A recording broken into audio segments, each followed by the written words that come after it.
Welcome to the IMS Learning Impact on Demand 2020 webinar series, Solutions for Highly Effective Digital Teaching and Learning in Response to the Accelerated Move to Remote Online Learning.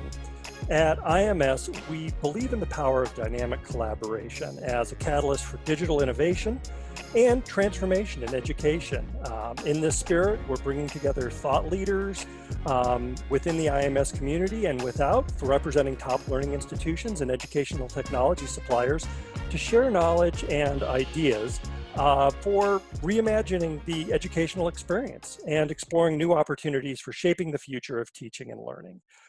Today's session is sponsored by Desire to Learn, and today's topic is exploring best practices in teaching online with Southern New Hampshire University. It is my pleasure to introduce our panelists this morning, and with that, we'll get started. First up, we have Heather Tillberg-Webb, Associate Vice President of Academic Resources and Technology. Hi, nice to meet everyone. Just a quick note about my role in SNHU. All of us on this call today are at the global campus of SNHU, which is the online division. And in my role, I work with the academic technology team and our learning resource team, which ensures that we have consistent technology and publisher materials in all our courses. Wonderful, thank you. Next up, we have Deborah McDonough, Assistant Vice President, Center for Online Learning and Teaching. Hi, Cary. Thanks for having us here today. As you mentioned, I oversee the Center of Online Learning and Teaching at Southern New Hampshire University. We are responsible for the onboarding, supporting, training, communicating, and evaluating of all of our online adjunct faculty. Next up, we have Emma Laing, Director of Faculty Training and Development. Hi, thanks, Cary. It's really nice to be here. Thank you for having us. I work for the Center for Online Learning and Teaching with Deb, and I'm specifically responsible for overseeing a team that develops all of our faculty training and development offerings for brand new faculty as well as our existing faculty. All right, very good. And finally, we have Alexis Morton, Assistant Director of Faculty Engagement. Hi, Cary. Thanks so much for having me here. I also work with Deb and Emma within the Center for Online Learning and Teaching. And as my title implies, I work heavily with engaging our faculty body and helping them be recognized for the excellence in their teaching as well. Wonderful. Well, delighted to have you all here and looking forward to a lot of really good information coming out. As we said, obviously, the last 6-8 months now have really changed how we think about the delivery of education as a whole. A lot of new challenges for a lot of institutions. And in some cases, as you all have expressed, kind of more of the same, but more of the same. So I wanted to start kind of high level based on some of your past experience and the things that you all have been doing for some time, and that is, what can the institutions or the people, maybe even more so, the instructors who are new to online learning, what can they really take away from the experiences that you all have been having here for some time? What are some of the common pitfalls? What are maybe some of the best practices that you could share that they'll be able to take into their brave new world of online learning for many folks? Sure. So we've done this for a long time, as you mentioned. I've been at SNHU for 10 years, and we are still learning, continually iterating on what we have, how we do it, as things continue to evolve and change. It's not as easy as taking your in-person courses and throwing them online, taking your assessments, assignments, course and program objectives, and moving them into a virtual classroom. We can't just expect to talk in front of a computer and have a link for students to upload those submissions. We found at SNHU that it's really important to identify and prioritize the authentic assessments as a measure of their learning rather than the time on task as we've traditionally done. At SNHU, we do this by taking our end goal, what we really want the students to master after taking the course, and working backwards, designing that course backwards. And we scaffold that learning through formative assessments until that summative assessment in the end. Okay. Any others want to add to that? Yeah, I'll jump in to note that in addition to the role that I have at SNHU, I've also taught online for a long time. And so I think it's important, it's really important to just reiterate what Deb said, which is you have to focus on the learning objectives. And that is the absolute most important piece. And the reason that's so important if you're new to teaching online is that there's so many things that can become distractions in the way. And so then in addition to being very certain about the required learning outcomes, you need to seek out the supports that you have available in your organization or in your network to work through, you know, different kinds of support that you might receive. So one of the things I like to say is that instructional design, instructional technology is a team sport. And I think that's a really important theme throughout this, which is look for the resources and lean on a network, because it is a very collaborative process. No one is doing this by themselves. It's the old Mr. Rogers adage, look for the helpers. Absolutely. Yep. Well, as you have said, SNHU has been doing this for a while, especially the online program, which that is the whole focus of what you do. What has changed for you all in the course of the response to COVID and some of the different pressures that have arisen because of that? I can get us started with this one. So as you said, Cary, I'm the director for faculty training and development. So from the training perspective, you know, we've always assessed the needs of our faculty prior to creating anything new. But since COVID, we've had to really kind of rethink and reassess how we approach any new sort of training or development opportunities. Now more than ever, our faculty have to be meticulous about how they're spending that time.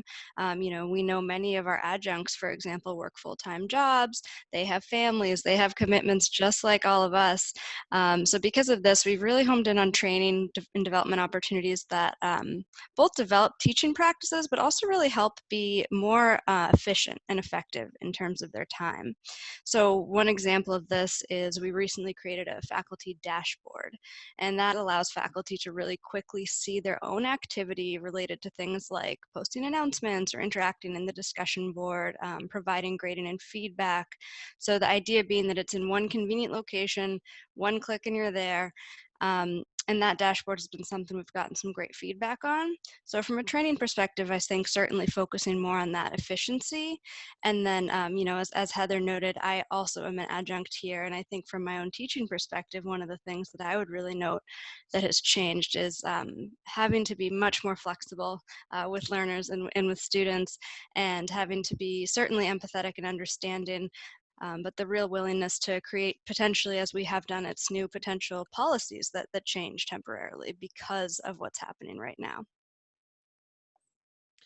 Yeah, I'll add on there. Administratively, we've been able to alter some of our academic policies, as Emma mentioned. We call them academic relief policies, given the current climate, and they assist not only students but faculty. For example, our students are now, instead of a 1 week late policy, they have a 2 week late policy. Our faculty, if they are directly affected by COVID in any way, can request additional support and grading. So we're administratively really trying to offer additional supports for both staff, faculty, and students. Yeah. Yeah, okay, that makes sense.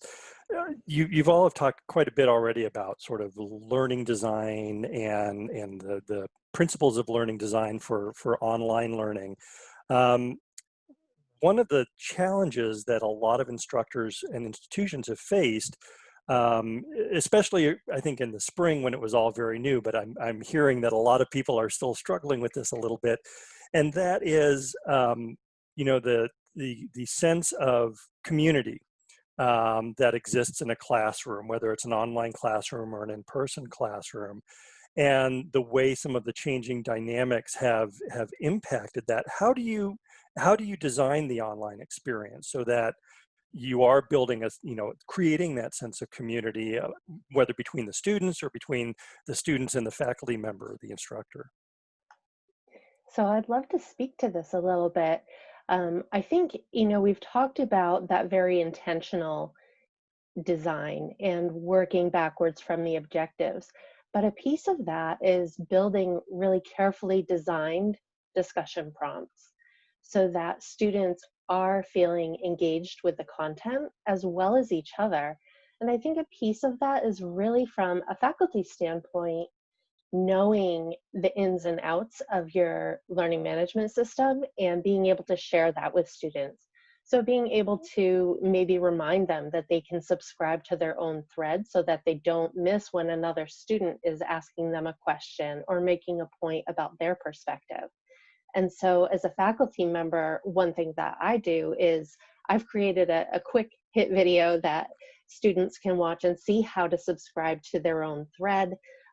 For me, that's really increased student interaction and them coming back to their own thread to actually have more of what would be happening in the classroom in terms of that back and forth in the discussion.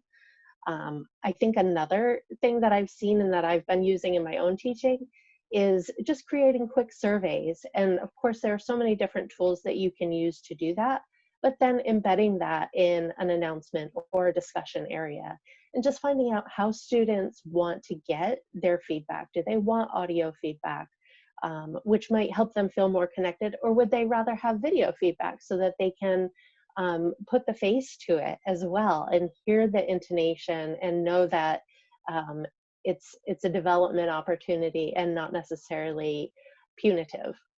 So making those really personalized connections, but also making sure that you're being authentic as an instructor and you're sharing a little bit of yourself. Of course, have boundaries, but sharing that you're also a person and showing those aspects of your empathy.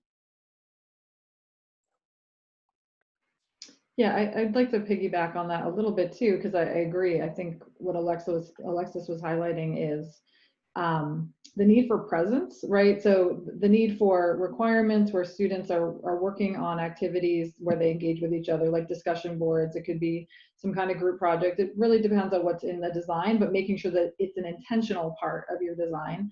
And then for an instructor, making sure that you're present. You know, I think the surveys Alexis mentioned, awesome idea. It could be announcements, could be holding office hours routinely and advertising it and making sure that students know that it's optional, but that you are available for questions. And that can be a great way as an instructor to sort of catch what kinds of questions students across the board are having and help you with that efficiency that Emma was referring to in a previous question. So it really comes down to putting yourself there so that students know that you're available and accessible to answer questions, and designing those intentional opportunities for interaction, because you know, not every student you know, wanted to be learning online, and certainly now more than ever. And so creating some spaces for different ways that people need to learn together. That brings up an interesting point. We certainly hear a lot about, and rightfully so, about the impact to students who were now being required to learn in an online forum in ways that perhaps they weren't expecting to and hadn't really planned on. But one of the things that we don't talk about as much is the impact of faculty on that, or the impact of that on faculty. And that is, you know, many faculty were not expecting to teach online, at least in this fashion and to this degree. There may have been elements of online learning or hybrid or flex learning or whatever the case may be. And not everybody's thrilled about that. How do you work with faculty that may be either struggling with just the logistics or with the change in mentality that comes with a fully online learning environment? So I think that one of the really important things that we can do as administrators or support teams is reminding faculty why we hired them, and that we are honoring and acknowledging that they are experts in their field, that they have the underpinnings of really great teaching, and that this is just sort of a new way to get their passion across. So I think really just recognizing it and honoring that they are professionals, I think goes a long way. But I also think that having a chance for them to reflect on what are the pieces of the face-to-face learning that make it so unique and impactful, what are the things that they don't want to let go of, and then finding a way that that can be communicated in the online space. So not necessarily that you're expecting that one-to-one translation, but that they are really holding on to the pieces very, again, as Heather said, very intentionally, and discarding the practices that maybe weren't serving the purpose that they really wanted to get to. Okay. I really like those points, and I would add to that. I think a fundamental aspect of this is that it puts faculty in a position of being a learner. So I think naming that and creating the space for learning and sort of asking faculty to be empathetic to, like, they're putting their students in these same kind of situations to be learning new things. And we know that it's not comfortable to learn something new. But then in addition to naming it, you know, finding a point of connection with certainly those elements of their expertise. And then when it comes to the technology, which is often the part that people feel most anxious about, making connections to technologies that they're already using, because everybody's using technologies in various ways, and really encouraging people to work with technologies, keep it basic. Learning and teaching online is not about using every single flashy tool. It's about some fundamental tools, about creating the engagement, about the expertise with the content. And so encouraging people that we don't have to try everything. Just stick with the basic learning management systems, stick with your support team that can hopefully walk you through, train, create some space for training with those technology tools, and then keep that really simple. You both touched on a point that I think is another thing that we're starting to hear a lot about as part of this conversation, and that is sort of faculty training and faculty skill set building. Again, for a lot of faculty, they're being asked to use a lot of new tools in a lot of new ways. Now, obviously, SNHU Online, you know, there's probably a higher degree of familiarity with at least the basic premises involved, but do you all have any sort of program or kind of pillars in place to support, you know, faculty training and sort of upskilling of their current skill set in order to really be able to operate smoothly in the new environment? Absolutely. Yeah, that's a great question.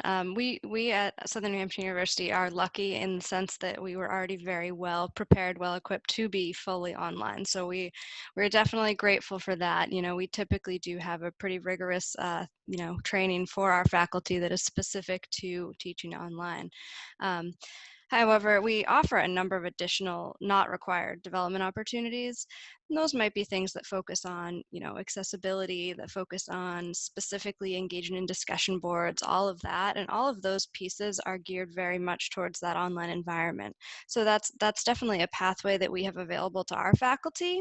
But with that said, I think when initially COVID happened, there was a lot of interest in helping from us in helping other schools. And a lot of other schools did have to quickly transition and weren't anticipating that. So we were fortunate enough to have some materials available we could share, and we have shared as open educational resources. And those can be found if anyone's interested on Paula Blank's blog, or the university president. But really, we kind of advise three key things. You mentioned pillars. So the pillars, actually, Deb and Alexis have kind of touched on a few of them already, but I would say that the three main things we've advised is, one, focusing on that instructional integrity piece, which is what Deb spoke to in terms of choosing the most salient assignments that are really going to help us measure student progress. And then Alexis also touched on, but didn't go into too much detail about the second, about we follow Randy Garrison's community of inquiry. So that's really about creating and maintaining social and personal presence, cognitive and intellectual presence, and teaching and instructional presence. You know, by doing that, really demonstrating that is a way to create kind of a welcome and engaging classroom, and certainly also an area for academic growth. And then finally, the third pillar that we really spoke of in our previous presentations was about structuring priorities. You know, as I mentioned earlier, now is such a crazy time for all of us, and being able to really stay focused on managing time and managing priorities is important. Some of the ways we encourage that are tools like the Eisenhower matrix, really that focus on monotasking instead of multitasking. And then certainly avoiding procrastination, which is easier said than done, but really the focus for faculty on making the benefit of that action much larger and the cost of that action much smaller. And how can we help support them in feeling that way? And then certainly also encouraging their students to do the same. One more thing I'd add here is just remembering the importance of the transition from face-to-face for a lot of faculty to online and how isolating that can be, and the need to really provide them some sort of opportunity through a platform or regular meetings to connect with one another, to connect with their administrators. They often can share best practices and as we mentioned, them being continual learners, learning from each other in the best practices to move things into the online space. That's a really good point that, you know, throughout this process, because it is so new and it is changing so rapidly, there are feedback loops needed both at the professional and at the sort of evaluation level, because this is new for students too, and trying to gather feedback from students as to the success of, you know, new methods of delivery and perhaps changes in the way courses are actually structured, et cetera. Do you all have you know, kind of program evaluation and faculty evaluation processes in place and opportunities for students to provide feedback, and how do you sort of incorporate that as you go? Definitely. I can provide kind of a high-level overview of that for sure. So we use multiple methods to evaluate faculty, and that does include student evaluations, as you mentioned. We also have the evaluation of team leads. We have a model where we have team leads who are essentially coaches for our faculty, and they're also seasoned faculty themselves. So we use both those student and team lead evaluations heavily in multiple ways. So we might use them individually. We might use that to address a particular faculty member in that individual need in that moment, but we also use it on a larger scale to track trends. You know, what are we seeing? For example, if we notice multiple student evaluations say that they don't feel like their feedback is robust enough, then certainly from a training perspective, we can train to that. And similarly, we do the same type of things with our programs as well. Yeah, as Emma mentioned, we keep data on a lot of this. Again, we've been fortunate that we've been doing this a long time. We have a lot of tools that we use. That faculty dashboard is one of them, and it provides us with a lot of data in terms of submission rates, success rates, student learning data. That's one aspect of things, that quantitative aspect, but we're also really looking at that qualitative aspect, whether it's the student and instructor engagement, student and advising interactions, or even the academic support that we provide to the students. We'll keep data on that, and that tells us really that full story. So oftentimes we'll take that quantitative and qualitative data and make changes. Some examples might be, we found that new faculty were really struggling in week 2 when their first grades were due. So we were able to create a webinar to support them. We might also talk to advisors about tweaking their outreach for students in different weeks at different times. Okay. Sort of along those same lines, thinking about support for your faculty, support for the goals of the overall programs. Um, you know, again, a lot of institutions that have previously not been as focused on the online delivery of learning have certainly struggled a bit with how do I support the larger mission objectives? How do I support the faculty in the pursuit of those objectives? And what sort of tools are out there that can help me do that? You know, there's a lot of investigation still going on. Are there tools that you use or would recommend as you think about sort of support for the programs and kind of driving the whole thing forward? Sure, sure. Right now we're using different Microsoft tools. One of them is a Power BI report that it aggregates a lot of the data that we find in the courses, it surfaces it up. But something as simple as an Excel spreadsheet that can help faculty track who they've been engaging with one week so they don't miss somebody for the next week. They can continue to track timeliness of grading, new submissions that are in and what they have to grade, some tool that will help them to prioritize their tasks and outreach so that they can use their time more efficiently, I'd recommend. Okay. Just seeing if there's any head nodding or other people that wanted to jump in. So we're getting close to our time, and I wanted to make sure and do something that I hope doesn't catch you off guard, but that I find very valuable as we kind of try to summarize our thoughts about some of these topics that we've been presenting as part of the IMS webinar series. And that is, I'm gonna go down the line, and I'm gonna ask each of you if there is one piece of advice that you would give to anybody that's watching this, whether it's an administrator or a faculty member, or frankly, even members of the supplier community, because they're a significant part of our audience, and they're also struggling and wanting to make sure they understand how to work with the larger community. If you had one piece of advice or one thing that you'd like a listener or viewer to take away, what would that be? And Heather, I'm going to start with you just because you're first on my camera list. Excellent.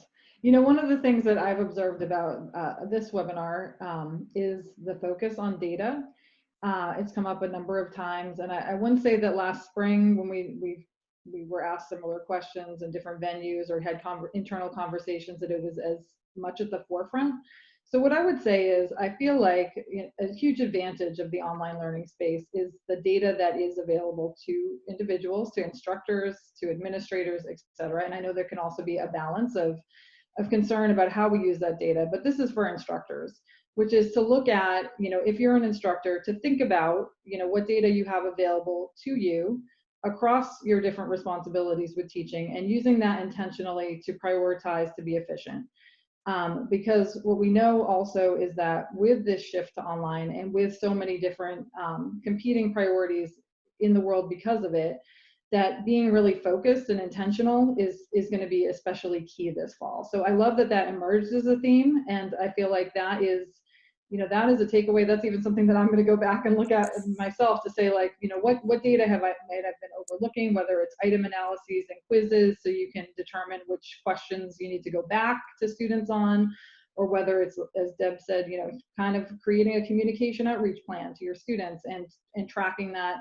I think data is your friend as an instructor to help you prioritize your time to be more human with your students. So. Fantastic, thank you. Deb, how about you? Sure. I would say flexibility. Flexibility, I think, as an administrator, for faculty is really important to let them know, again, that you understand that they're going through very similar things that students are, but flexibility for students as well. If you have the ability to relax some of your policies, now's the time to do it.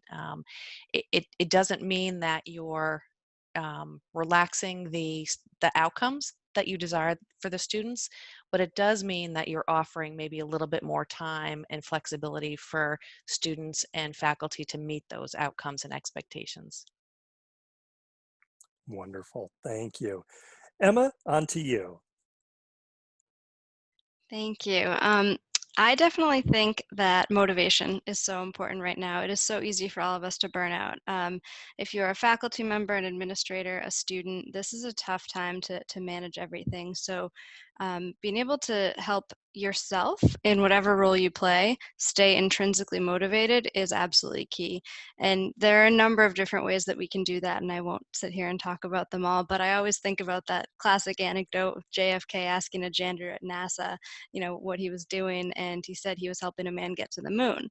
And being able to really link what you're doing to a greater purpose is so important. And if you can do that, then you can help your faculty do that, and they in turn can help their students do that. So really focusing on that intrinsic motivation to avoid burnout during this time is super important. Great, thank you. And Alexis, how about you? So everybody's already taken my answers. But truly, I think it kind of comes back to that retaining your humanity. And in the rush to get online and change everything up, hold on to that humanity and empathy, and just remembering that we're all in very similar, not normal circumstances.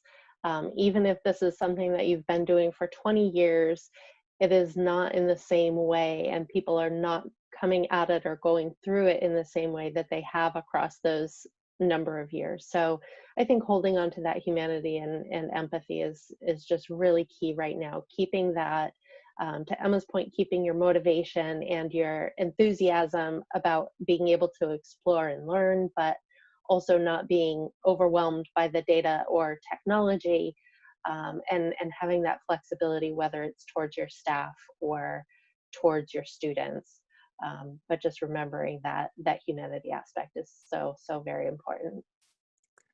A lovely way to wrap up the session on. Thank you.